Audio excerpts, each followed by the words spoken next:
Sweden के शहर Malmo में एहतजाजी जलसे का इनेकाद किया गया, जिसमें स्वीडन रहने वाले पाकिस्तानियों ने भरपूर शिरकत की। इम्पोर्टेड हुकूमत नामंजूर के नारे लगाए गए। शुरका का कहना था, हम इमरान खान के साथ थे और साथ हैं और आइंदा इलेक्शन में इमरान खान का भरपूर साथ देंगे।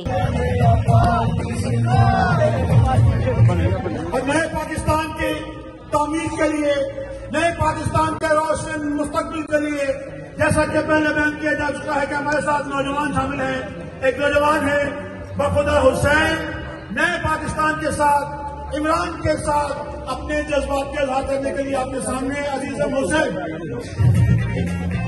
जैसे कि आप सब जानते हैं, पाकिस्तान एक आजाद कौम है, हम हमेशा आजाद हुक्मरान का साथ देंगे। ये नवाज शरीफ इस पूरे खानदान की सियासत झूठ पे पेश करती है।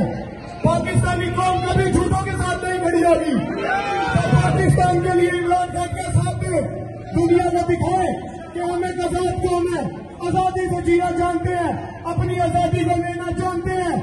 तो आजादी की खातिर, पाकिस्तान की खातिर, गवर्नमेंट अनएक्सेप्टेबल, आजाद कौम है, आजाद रहेंगे। Thank you.